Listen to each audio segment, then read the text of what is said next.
ग्रंथ समता निवास का पंचम प्रकरण चल रहा है। स्वामी जी श्री रामचरण जी महाराज की 98 वाणी है। महाराज फरमा रहे हैं, एक बड़ी अकल्या बड़ा जगत भगत बल कोई, बिहार कारजा की भगत उनको आदर होई।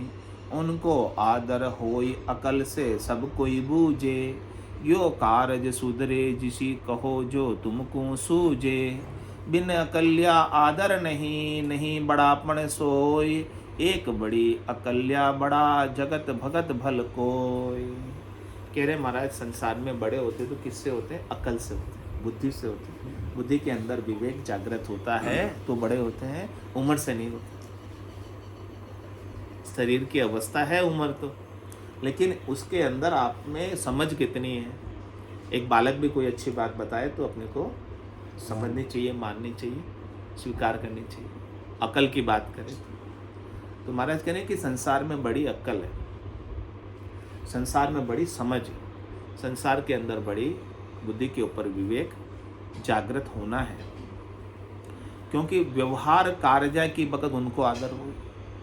कोई जैसे अपने काम पड़ता है और कोई अपने को अच्छी बात बता दे, सुझाव दे दे अच्छा, तो अपन उसी से पूछते हैं जो अच्छा सुझाव देता है, जो अपने काम को निपटा सके, अच्छे तरीके से संपादित करा सके। समझदार के पास ही अपन पूछने जाते हैं और उसी का आदर होता है जो समझदार है। यो कारज सुधरे जिसी कहो तुम को सूझे। जिस प्रकार से हमारा काम सफल हो जाए वैसी बात बताओ। बिन अकल या आदर नहीं, नहीं बड़ापन सोई। और यदि अकल नहीं हो, समझ नहीं हो तो उनका आदर भी नहीं होता, बड़ापन भी नहीं कहलाता है। एक बड़ी अकल या बड़ा जगत भगत बल, चाहे भले संसार में हो चाहे भगत में हो, भक्ति में हो, दोनों एक ही बात है। भक्ति के अंदर जिसकी बुद्धि के ऊपर ब्रह्म ज्ञान का विवेक जागृत हो गया वो बड़े, और जिनको अभी समझ नहीं है वो अभी भले छोटे हैं। बड़पन अकल किरावरा के राम भजन से होय। जे अकल किरावर नासती तो जग में बड़ा न सोय। तो जग में बड़ा न सोय भजन भक्ता नहीं बड़ी है। अण आदर तब होय जगत जो कर्म ज करी है। निर्वेद बोध सो ना सदे जी बड़पन बधे न कोय। बड़पन अकल किरावरा के राम भजन से होय। कह रहे कि महाराज जो बड़प्पन है आपके अंदर वो आपके क्या आप करते हैं उससे होता है। संसार के अंदर अच्छा करते हैं तो आपका बड़प्पन है, बुरा करते हैं तो बड़प्पन नहीं रहता है। और भक्ति के अंदर आप राम भजन करते हैं, ब्रह्म ज्ञान को धारण करते हैं, साधना करते हैं, भजन करते हैं, सुमिरन करते हैं, तो उससे आप भजन में आगे बढ़ते हैं, उसके बिना नहीं बढ़ पाते। तो जे अकल किरावरा नास्ती तो जग में बड़ा सो। यदि कोई जो है अकल नहीं है, समझ नहीं है, तो संसार में वो बड़ा नहीं कहलाता है। और ऐसे ही भजन के अंदर बड़ा तभी कहलाता है जब वो भजन करता है। अण आदर तब होय जगत जो कर्म ज करी है। निर्वेद बोध सो ना सदे जी बड़पन बदे न कोई। कहने महाराज भक्ति के अंदर निर्वेद बोध होना चाहिए। यदि निर्वेद बोध नहीं हो, निर्वेद का मतलब सब दुखों से रहित, कोई दुख रहे नहीं, कोई वेदना रहे नहीं। निर्वेद मतलब कोई वेदना, कोई दुख, कोई त्रास रहे नहीं, तभी उनका बड़प्पन है। तो बड़पन अकल किरावरा के राम भजन से हो। जे भजन बड़ा अकल्या बड़ा भी बड़ा त्याग बेराग। ऐसे निज जन राम का तू जिनके चरना लाग। तू जिनके चरना लाग भरम अज्ञान भगाओ। जो संत करे उपदेश धार दृढ़ सुरति लगाओ। राम चरण भज राम को प्रेम सहित उर जाग। जे भजन बड़ा अकल्या बड़ा भी बड़ा त्याग बेराग। कह रहे महाराज कि आपको किनका सत्संग श्रवण करना चाहिए, किनके संगत करनी चाहिए। कह रहे कि जिनका भजन बड़ा यानी जो साधना करते हैं, और अकल भी बड़ी यानी ब्रह्म ज्ञान का समझ है उन्हें, बुद्धि के ऊपर उनके विवेक जागृत है, और उनका त्याग विराग भी बड़ा है। शरीर संसार के सुखों में आसक्त नहीं है, चाहना नहीं है, इच्छा नहीं है, वासना नहीं है, आशा नहीं है, तृष्णा नहीं है, मनोरथ मनोकामना संकल्प नहीं है, संसार के अंदर महत्व बुद्धि नहीं है, ऐसे निज जन राम का तू जिनके चरणा ला, ऐसी जिनके अंदर अंगलक्षण प्रतीत होते हैं आपको, आप उनके चरणों में जाकर लगो, यानी उनके ज्ञान को धारण करो। ऐसे संतों के, ऐसे सदगुरु के, ऐसे केवली भगवंतों के चरणों में जाओ, उनसे आपको लाभ ही मिलने वाला है, कोई नुकसान होने वाला नहीं है। तो जिनके चरणा लाग भरम अज्ञान भगावे, तो उनके चरणों में जाएगा, यानी उनके ज्ञान के चरणों में जाएगा, ज्ञान को धारण करेगा, ज्ञान को समझेगा, सीखेगा, अपने अंदर प्रैक्टिकल रूप में इम्प्लीमेंट करेगा, तो तेरे शरीर संसार के सुख का जितना भ्रम है वो धीरे धीरे करके मिट जाएगा और तू अपने शुद्ध स्वरूप आनंद स्वरूप को पा जाएगा। आनंद स्वरूप का बोध तुझे होने लगेगा और ये तुझे स्वयं प्रैक्टिकल अनुभव होगा, दूसरों को नहीं, स्वयं को। जो संत करे उपदेश धार दृढ़ सुरती लगाओ, ऐसे संत, ऐसे निर्मल साध जो उपदेश करते हैं उसमें अपनी सुरता को लगा दो, उसमें अपने मन को लगा दो, उसमें अपने चित्त को लगा दो, उसमें अपनी बुद्धि को लगा दो और उनकी बात बड़े ध्यान से सुनो। एक एक वचन अमृत के समान है। सदगुरु को एको शब्द मन को ही लेवे मान, तो सहज होते संतदास मुश्किल सुआ। सदगुरु का कोई एक शब्द भी मान ले, एक शब्द भी किसी के पल्ले पड़ जाए, एक शब्द भी स्वीकार कर ले, एक्सेप्ट कर ले, धारण कर ले, तो महाराज कह रहे उनकी सारी मुश्किलें आसान हो जाती, हल हो जाती है। तो रामचरण भज राम को प्रेम सहित उर जाग, कह रहे आप हृदय से जगो, भीतर से जगो, भीतर से इस मोह निशा से जागो। माया मोह भरम की रजनी सूता जीव अघाई, सदगुरु वाज करी गैसी, राम कहो मेरे भाई। कह रहे राम जी का भजन करो, सुमिरन करो, उनको याद करो और अपने स्वरूप का बोध करो। और ये जो मोह निशा है शरीर की, संसार की, इससे जाग जाओ। आप शरीर और संसार की मोह निशा में सोते हुए शरीर संसार के सुखों के सपने ही देख रहे हो और इन सपनों में ही पूरी अपनी आयु अवधि बिता दे रहे हो। और सदगुरु आपको आपकी नींद से जगा रहे हैं कि आप इन सपनों से जागो और जागकर अपने स्वरूप का दर्शन करो। और जागने के बाद सपनों का दुख दुख रह जाता है, रह जाता है, थोड़ी देर तो रहता है, फिर बाद में खत्म हो जाता है। जाग के उठ के बैठते हैं तुरंत तो थोड़ा सा तो रहता है प्रभाव, फिर नहीं रहता। हाँ, कुछ सेकंड्स रहता है कि ऐसा सपना क्यों आ गया मुझे, ऐसा होता है। और फिर आ गया तो आ गया, आपका सपना ही तो था वो। तो ऐसे ही संसार का सपना है। इस संसार के सपने से सदगुरु जगा रहे और आपका हृदय से जगा रहे, भीतर से जगा रहे और आपका प्रेम परमात्मा के प्रति प्रकट कर रहे, जागृत कर रहे हैं प्रेम को। ऐसा प्रेम, पांचवा प्रेम जो जाग जाए हमेशा हमेशा के लिए, तो ये आत्मा परमात्मा में मिल जाए। ये भजन बड़ा कल्या बड़ा भी बड़ा त्याग बेराग। दिल्ली तख्त के पातशाह जहाँ संत बड़े पतसा, जिन काया कसबा को कसे, पंच पीर लगाए पाए, पंच पीर लगाए पाए, मोम मन महर संयुक्ता, दर्द बंद दिल पाक ताक तजी रमेजु मुक्ता, निष्प्रेही निर्वासना नित्य आनंद बिलसाय, दिल्ली तख्त के पातशाह जहाँ संत बड़े पतशाह। कह रहे हैं कि महाराज दिल्ली कहाँ राजधानी है और दिल्ली जो केंद्र सबके ऊपर राज करता, सब राज्यों को, उसके बादशाह। महाराज के समय में बादशाहों का शासन था। तो दिल्ली तख्त के बादशाह जहाँ संत बड़े पतशाह। कह रहे कि संत उससे भी बड़े बादशाह है जो दिल्ली के तख्त पर बैठता है, बादशाह, उससे भी बड़े बादशाह कौन है? संत। जिन काया कस्बा को कसे, पंच पीर लगाए पाए। उन्होंने क्या किया? पंच पीर कौन है? 5 ज्ञानेंद्रियां, 5 कर्मेंद्रियां, ये सब पंच पीर है अपने। इन सबको उन्होंने अपने पाँव में लगा दिया, यानी वो उनकी अधीनता नहीं करते। 5 ज्ञानेंद्रियों की, 5 कर्मेंद्रियों की वो अधीनता नहीं करते, वो उनके अधीन है। अपन तो उनकी अधीनता कर लेते हैं। पैर में लगा दी। हाँ, उन्होंने उनको पैर में लगा दिया।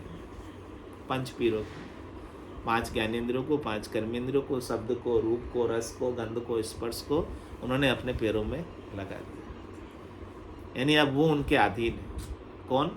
5 ज्ञानेंद्रिया, 5 कर्मेंद्रिया, शब्द, रूप, रस, गंध, स्पर्श, ये सब विषय के सुख साधना करने वाले, भक्ति करने वाले जन के अधीन है, वो उनके अधीन नहीं है। जिन काया कस्बा को कसे पंच पीर लगाए पाए, पंच पीर लगाए पाए, मोम मन महर संयुक्ता। और उनका मन कैसा हो गया? मोम दिल, मोम के समान। वो तुरंत द्रवित हो जाते हैं, तुरंत पिघल जाते हैं। उनके आंखों से हमेशा अश्रुधारा बहती रहती है और सबके ऊपर महर करते हैं, कृपा करते हैं, दया करते हैं।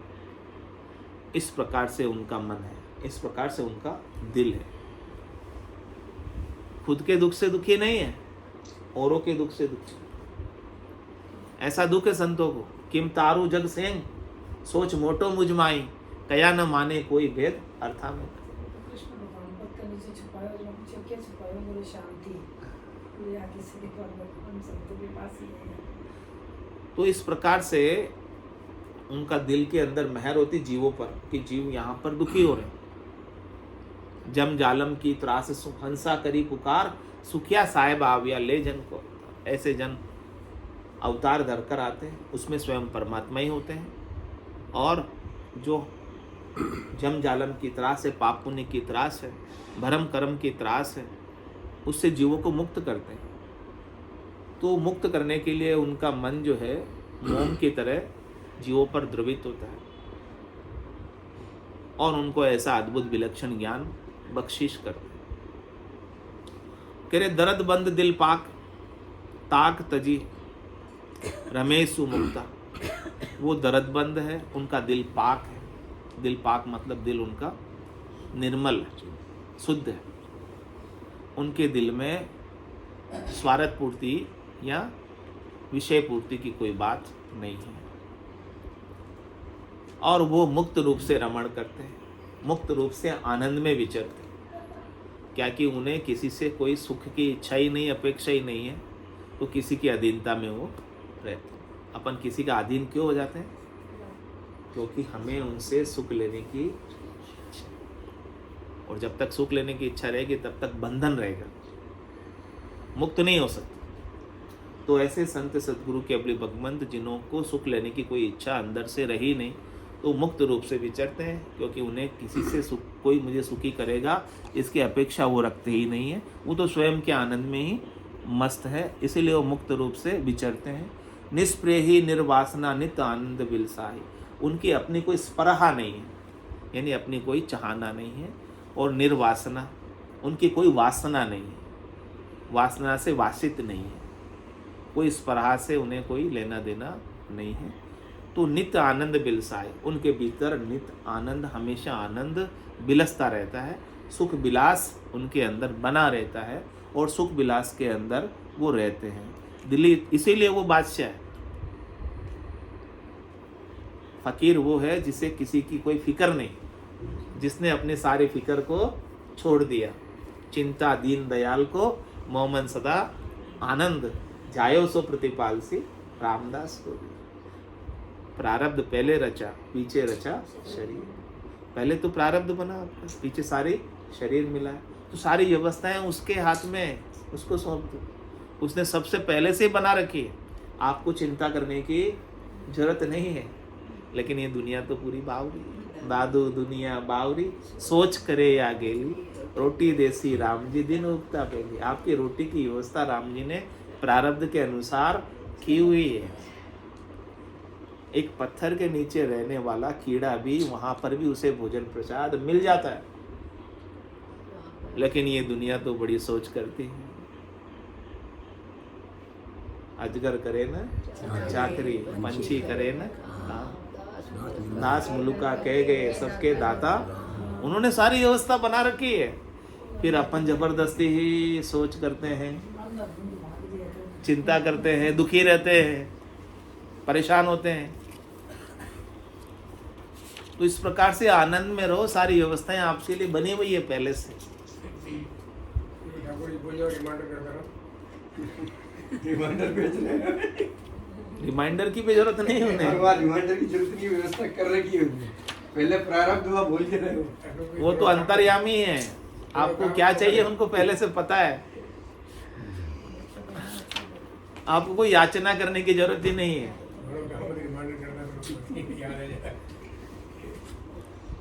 तो ज्यादा दिल्ली रिमाइंडर करेंगे तो वो बोलेंगे तेरे किए कुछ होवत नाही, सोच करे क्यों जीव ज्ञानी, चीटी उपकरण दियो मन कुंजर, देह के संग सो चिट्ठी लिखा है। फिर बोलेंगे ज्यादा रिमाइंडर की जरूरत नहीं है। चींटी के लिए कर्ण और हाथी के लिए मण, सारी व्यवस्थाएं उनकी है। अपन सोचते हैं अपन करते हैं, अपने करने से कुछ नहीं होता है। सो करो सो राम जी, मैं तो करता ना है। राम चरणों में करो बड़ी चीज। तेरे करने से होता तो पहले ही कर लेता, होता नहीं है। एक विरोधाभास है, बीच में बोलना चाहूंगी। 144 बच्चों को मैं इसको उल्टा समझाती हूँ, 144 पढ़ो काम करो, नहीं तो फिर आगे मतलब बच्चों नहीं, को वैसे कर्तव्य बोलने कर्म तो करना ही है, कर्तव्य कर्म तो करना ही कर्म तो है। करना ही है। लेकिन मस्त नहीं है, सबने सब राम जी दे रहे हैं तो हमको क्या होना पड़ेगा। कर्तव्य कर्म तो करना ही है, लेकिन करने के जो परिणाम होते हैं तो उसमें ऐसा अपना भाव नहीं आना चाहिए कि मैंने किया इसलिए हुआ। अहंकार का भाव नहीं आना चाहिए कि मैंने किया इसलिए हुआ। 144 कर्म करने की मनाही नहीं है, लेकिन अपने भाव बदल जाते कि मैंने किया इसलिए हुआ। छोटा है तो छोटे कर्म करने, बड़े है तो बड़े के हिसाब से कर्म करने, कर्म तो करना ही है। कर्म तो करना ही है, कर्म छोड़ना नहीं है, बिल्कुल भी बिल्कुल भी नहीं छोड़ना। लेकिन कर्म करने के पीछे भाव ये होना चाहिए कि मेरे को निमित्त बनाकर राम जी करवा रहे, करना है। मैं नहीं कर रहा हूँ। मैं किया तो अहंकार हो गया, और अहंकार आपको ऊपर बढ़ने से रोक देगा, आगे नहीं जाने देगा, वहीं अटका देगा।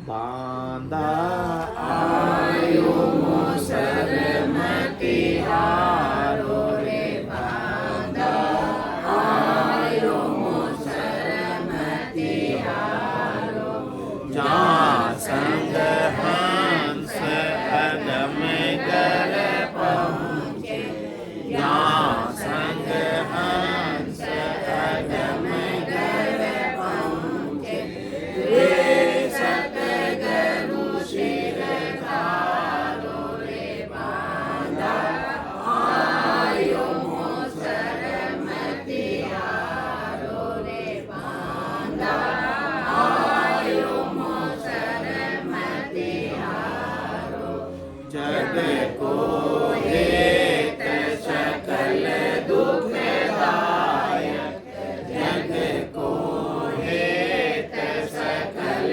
दुखदायक, जहाँ संग सुख मति जानो मेरे राम, जहाँ संग सुख मति जानो, सुखदायक सत्संगत जग में, सुखदायक सत्संगत जग में, सतगुरु शरण पिछाणो मेरे राम, सतगुरु शरण पिछाणो रे, बांधा आयो मोसर मतिहारो रे, बांधा आयो मोसर मतिहारो, मात पिता सुत गोत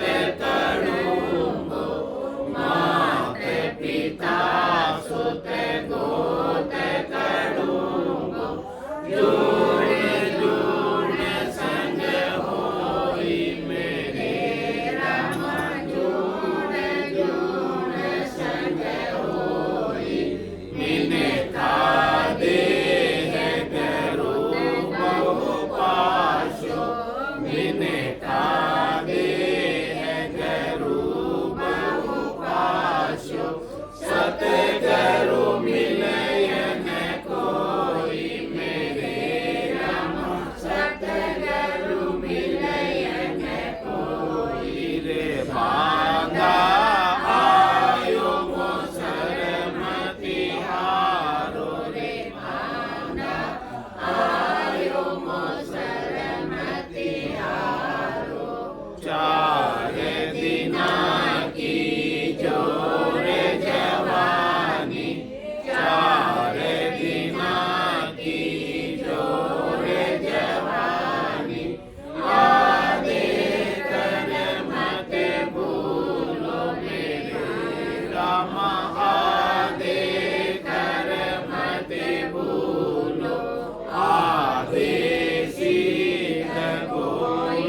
सतगुरु सुखराम जी महाराज के ज्ञान सतगुरु भगवान ने दिन्य हो केवली भगवंता ने दिन्य हो जीवा कारण चार ने दिन्य हो मोक्ष के मालिका